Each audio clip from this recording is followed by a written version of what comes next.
여러분, 제가 오늘 말씀드릴 이야기는 정말 어이없고 화나는 상황입니다. 결혼 6년 차에 남편이 저한테 한 짓을 듣고 나면 여러분도 저와 같이 분노하실 거예요. 근데 끝까지 들어보세요. 마지막에 제가 한 복수는 정말 통쾌합니다. 결혼 6년 만에 처음 겪은 상황이었어요. 평소 술을 그다지 즐기지 않는 남편은 한 달에 한두 번 정도만 술자리를 가지는 사람이었거든요. 그런데 어느 날 아침에 눈을 떴는데 침실에 남편이 없는 거예요. 이상한 느낌에 거실로 나와 봤더니 아예 집에 들어온 흔적이 없더라고요. 너무 놀라서 전화했는데 받지 않아. 혹시나 해서 남편 회사에 전화하니 받지 않더라고요. 당연히 아침 6시 반이니까 회사에서 받을 리가 없죠. 그때 든 생각이 이런 적 한 번도 없었는데 무슨 일 생긴 거 아니야? 였어요. 온갖 안 좋은 상상들이 머리를 스쳐 지나가는데 애써 털어버리고 그때 다짐했어요. 사람만 있으면 용서하겠다고. 제발 무슨 일 있는 거 아니고 그냥 술 취해서 못 들어온 것이기를요. 연락 오기를 기다리며 불안한 마음으로 출근 준비하고 아이 등원시키고 회사에 도착해서 엘리베이터 타려는데 남편에게 전화가 왔어요. 시간을 보니 8시 30분이었어요. 몹시 까칠한 목소리로 술을 너무 많이 마셔서 같이 마신 동료가 회사 근처 비즈니스 호텔에 데려다 주었다고 하더라고요. 그런데 여기서 이상한 점이 하나 있었어요. 제일 먼저 미안하다는 말로 시작해야 하는 것 아닌가요? 일단 알겠다 하고 전화를 끊자마자 화가 치밀어 올랐어요. 하지만 아침의 다짐을 떠올렸어요. 사람만 있으면 용서하기로 다짐했으니까요. 퇴근하고 집에 들어가니 남편이 현관문에서 반기더라고요. 보글보글 김치찌개 냄새와 함께요. 저녁 밥상을 차려놓고 기다리고 있었어요. 그리고 자기가 해명하겠다면서 말을 시작하는 거예요. 회사 동료 2명과 함께 술을 마시고 2차로 노래방에 갔는데 본인이 너무 취해서 몸을 가누지 못하자 동료 한 명이 호텔에 데려다주고 집에 가버렸다고 하더라고요. 아침에 전화로 잠깐 들은 상황을 좀 더 자세하게 푼 거 말고는 뭐가 해명됐다는 건지 모르겠지만 여전히 다른 의문점이 남았어요. 그래서 물어봤어요.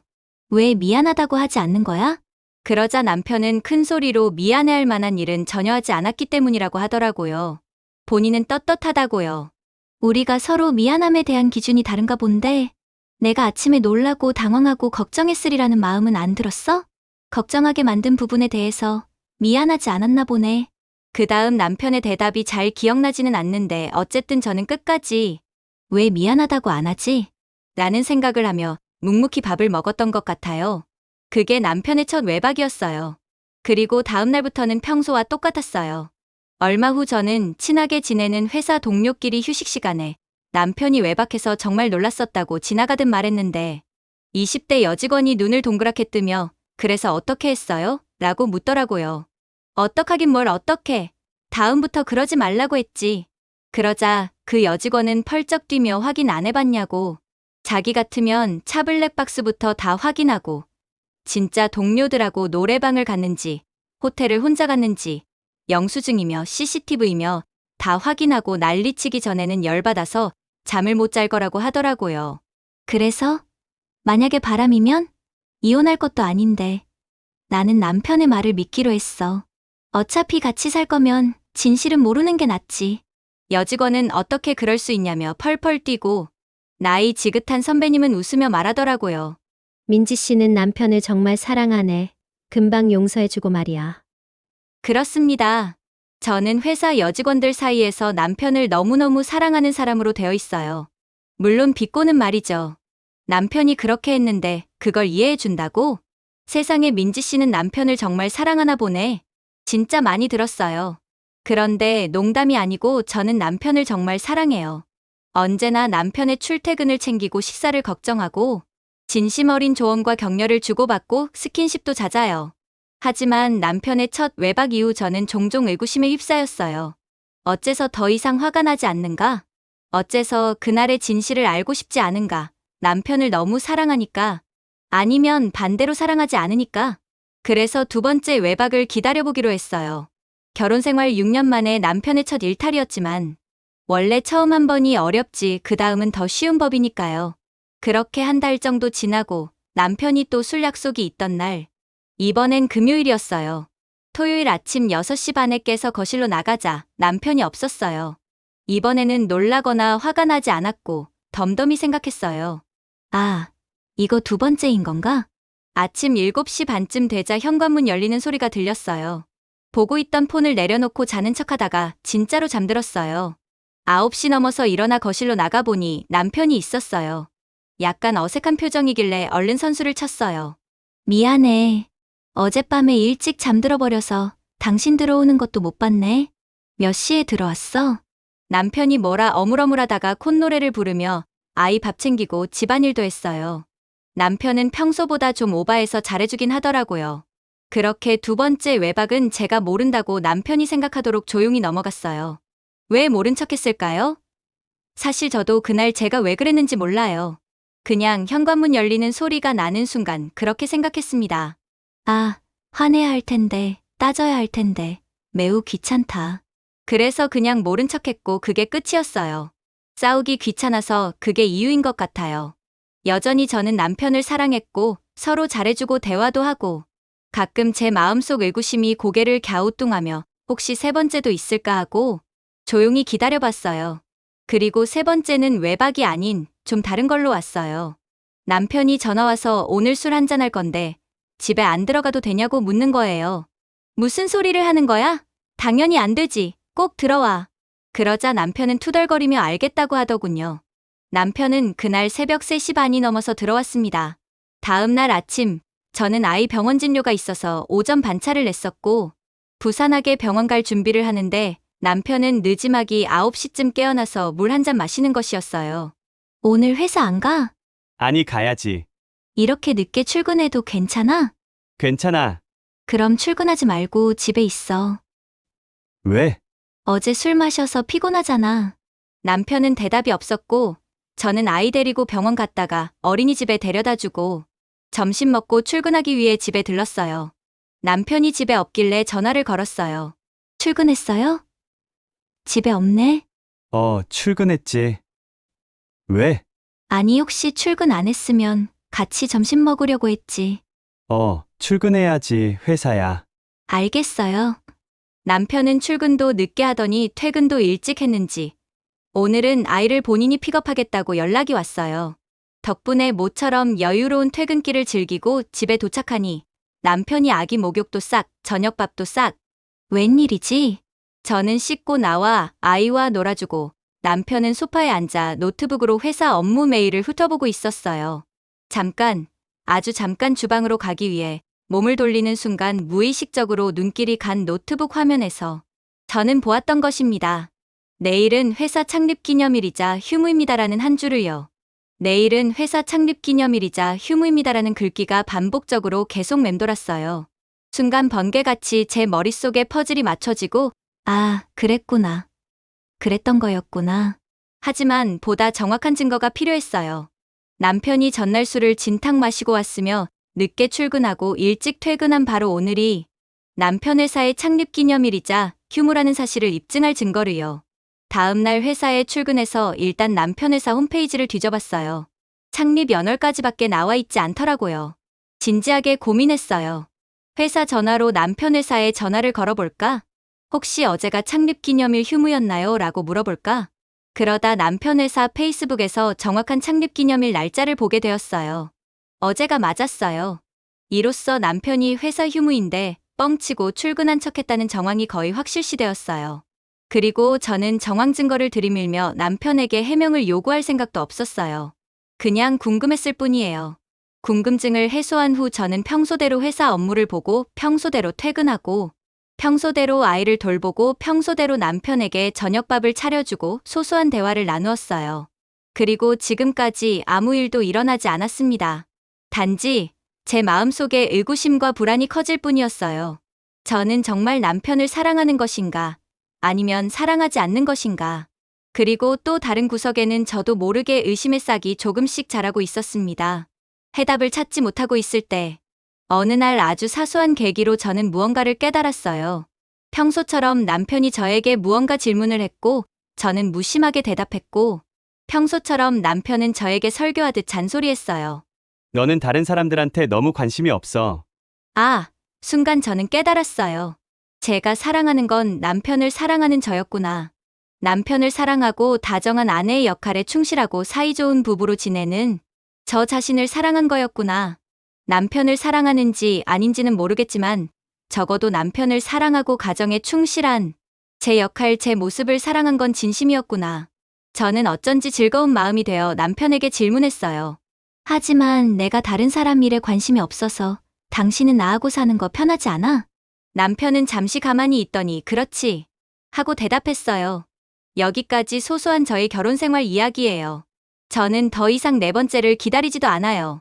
어차피 지금까지처럼 그냥 그렇게 지나가 버릴 걸 아니까요. 결혼 생활 6년 차, 저는 남편의 월급이 정확히 얼마인지도 몰라요. 회사 이름이랑 직급은 알지만 남편이 연차 쓰고 쉬는 것도 한 번도 못 봤어요. 남편이 이직을 해서 5년 동안 다니는 남편 회사가 창립기념일에 휴무라는 것도 처음 알았어요. 아마 남편은 계속 말을 안 하겠죠. 휴가철엔 여름휴가도 없다면서 남편은 계속 출근합니다. 출근하는 남편의 아침밥을 차려주면서 주말에 아이 데리고 가까운 곳으로 놀러 가지 않을래요? 장모님과 다녀오라고 하더라고요. 다들 나와서 일하는데 어떻게 자기 혼자 쉬겠냐고 한숨을 쉽니다. 그래서 저는 웃으며 말했어요. 당신 회사 사장님한테 전화 한 통 해야겠네요. 여름휴가 하루도 안 주고 일 시키는 악덕 사장이라고요.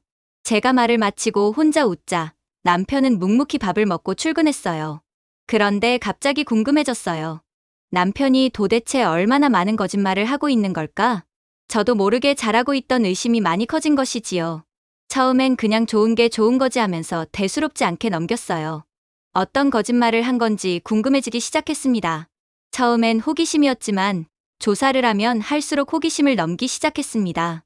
그날부터 저는 본격적인 조사를 시작했어요. 남편의 거짓말을 하나하나 잡기 시작한 거죠. 첫 번째로 남편 회사 홈페이지를 자세히 살펴봤어요. 회사 연역, 공지사항, 직원 복리후생까지 샅샅이 뒤져봤어요. 그리고 충격적인 사실들을 발견했어요. 남편이 다니는 회사는 매월 둘째, 넷째 주 금요일이 조기 퇴근이었어요. 오후 4시에 퇴근이에요. 그런데 남편은 한 번도 일찍 들어온 적이 없었습니다. 항상 9시쯤 들어와서 오늘 회사 일이 많았어라고 말했거든요. 두 번째로 남편 회사는 여름휴가가 일주일이었어요. 의무적으로 써야 하는 휴가였죠. 그런데 남편은 회사에서 휴가를 안 준다고 말했어요. 남들 가는 휴가철에는 일주일 동안 출장을 갔었습니다. 세 번째로 남편 회사는 매월 마지막 주 금요일이 회식이었어요. 그런데 남편은 매주 회식이 있었어요. 네 번째로 남편 회사는 육아휴직 제도가 매우 잘 되어 있었어요. 남직원도 육아휴직을 많이 사용한다고 나와 있었습니다. 그런데 남편은 남자가 육아휴직? 말도 안 돼. 라고 말했어요. 이런 식으로 하나하나 잡으니까 남편의 거짓말이 한두 개가 아니었어요. 거의 모든 회사 관련 이야기가 거짓말이었어요. 작은 거짓말을 한 줄 알았는데 뭔가 불안해지기 시작했습니다. 그러던 어느 날 결정적인 증거를 잡았어요. 우연히 4시에 남편 회사 앞을 지나게 되었어요. 아이와 함께 근처 병원을 가는 길이었거든요. 그런데 남편이 퇴근하는 것을 봤습니다. 아, 회사 홈페이지에서 봤던 둘째 주 금요일이었죠. 바로 남편이 조기 퇴근하는 날이지요. 차를 타고 어디론가 가버리더군요. 그날 남편은 일이 많았다며 11시에 들어왔습니다. 어디로 가는지 알아야겠다는 생각이 들었어요. 다음 날 점심쯤에 회사로 찾아갔죠. 같이 점심도 먹을 겸 회사로 찾아갔을 때 반응을 보고 싶었습니다. 남편에게 전화하기 전 왠지 싸한 느낌이 들어서 회사 주차장으로 가봤어요. 그런데 회사 주차장에 남편 차가 없는 거예요. 이상해서 회사 로비에 들어가서 안내데스크에 물어봤어요. 혹시 김민수 대리 있나요? 잠시만요. 김민수 대리님은 연차 사용하셨는데요. 그 순간 저는 뭔가 기분 좋지 않은 퍼즐을 맞힌 느낌이 들었어요. 남편이 출근한다고 나간 그날 남편은 연차를 사용하고 있었던 거예요. 그럼 남편은 어디에 있었을까요? 급하게 남편한테 전화를 걸었어요. 여보, 지금 어디야? 회사에 있지, 왜? 회사 어디? 사무실? 응, 사무실에 있어. 거짓말이죠. 남편은 연차를 사용하고 있으면서 회사에 있다고 거짓말을 한 거였어요. 사무실로 찾아갈까도 생각해봤지만 일단 참았습니다. 다음 날 전 남편을 미행하기로 결심했어요. 아이를 친정엄마에게 맡기고 시간에 맞춰 남편이 퇴근하기를 기다렸습니다. 남편의 뒤를 따라갔어요. 저는 그날 남편의 일거수일투족을 추적하기 시작했습니다. 남편이 연차 쓰고 어디를 가는지 정확히 알아내기 위해서요. 그렇게 뒤를 따라다녔지만 한계가 있더군요. 차로 이동하는 남편을 따라가기가 힘들더라고요. 이날은 도중에 포기하고 집으로 돌아와 아무 일 없었다는 듯이 평소와 같이 행동했어요. 다음 날 남편이 회사 출근한다고 문을 나설 때 잘 다녀오라고 웃으면서 손을 흔들어줬습니다. 그러다 문득 커플 앱이 생각났어요. 예전에 커플 앱을 남편이 설치해줬는데 혹시나 하고 실행해 봤더니 남편 위치가 나오더군요. 그리고 1시간 뒤에 확인해 봤는데 남편은 회사 반대편에 있는 카페에 있었어요. 2시간 뒤에 보니까 찜질방에 있더라고요. 오후에는 영화관, 저녁에는 또 다른 카페. 정말 기가 막혔어요. 남편은 연차를 쓰고 혼자만의 완벽한 하루를 보내고 있었던 거예요. 그러면서 저한테는 회사에서 야근한다, 회식이 있다, 일이 많다고 거짓말을 하고 있었던 겁니다. 그런데 진짜 충격은 따로 있었어요. 남편이 씻고 있을 때 핸드폰을 열어봤어요. 예전에 남편이 핸드폰을 새로 샀는데 제 생일로 비번했다고 큰소리치며 자랑했던 것이 기억나더군요. 변경했을 거라는 생각이 들었지만 혹시나 해서 입력해봤는데 풀리더군요. 아직 안 바꿨나 봅니다. 그렇게 남편은 어떤 여자와 계속 연락하고 있었어요. 오늘 시간 어때? 카페에서 만날래? 영화 보러 가자. 오늘 좋았어. 언제까지 이렇게 만나야 해? 자기야 보고 싶어. 사랑해. 등등 주고받은 메시지였어요. 그리고 우리 아내가 몰라서 다행이야 라는 메시지도 있었고요. 진짜 이 순간만큼은 화가 났습니다. 남편이 저한테 거짓말하면서 다른 여자와 만나고 있었던 거였어요. 그 여자는 남편 회사의 동료였습니다. 그러던 어느 날 결정적인 순간이 왔어요. 남편이 내일은 회사에서 야근한다고 하길래 저는 웃으면서 말했어요. 여보, 오늘 회사 앞에서 아는 사람을 만났는데 당신 회사 내일부터 전 직원 워크숍이라고 하더라고. 그래서 당신한테 전화했는데 안 받아서 걱정했어. 남편 얼굴이 새하얘졌어요. 완전히 당황한 표정이었죠. 그날 밤 충격에 빠진 남편의 얼굴을 본 순간 제 안에 있던 분노가 서서히 차가운 계획으로 바뀌기 시작했습니다. 단순히 화만 내는 것으로는 부족했어요. 그동안 제가 당한 수모와 눈물, 그 모든 것을 똑같이, 아니 더 강하게 되돌려줘야 한다고 결심했습니다. 전 이혼이라는 단어는 꺼내지도 않았습니다. 오히려 평소보다 더 다정하게 대했습니다. 그렇게 저는 남편의 경계를 완전히 무장해제 시켰습니다. 하지만 속으론 본격적인 복수 작전에 들어간 거예요. 그냥 이혼하는 것으론 부족했습니다. 이혼하더라도 준비가 필요했지요. 남편은 제가 아무것도 모른다고 생각했는지 여전히 거짓말을 이어갔어요. 회사라고 나가선 또 어딜 싸돌아다니고 다른 여자를 만나고 전 조용히 제가 관리하던 생활비 계좌를 정리했습니다. 변호사에게 어떻게 해야 하는지 상담도 받았습니다. 이혼하면 재산 분할 얘기 나올 테니까요. 그리고 카드 명세서를 쭉 모았어요. 다행히 남편 명의지만 제가 관리하고 있어서 증거 모으는 것은 좀 수월했어요.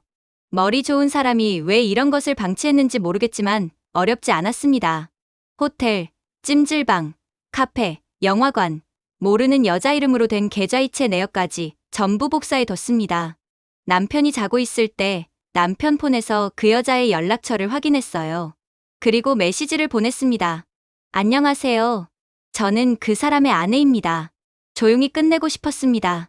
하지만 당신이 계속 연락을 이어가시는 걸 보고 더는 참을 수 없네요. 이 내용은 법원에 증거로 제출됩니다. 그 이후 그 여자에게서 다급한 연락이 왔어요. 저는 몰랐어요. 유부남인 줄 정말 몰랐어요.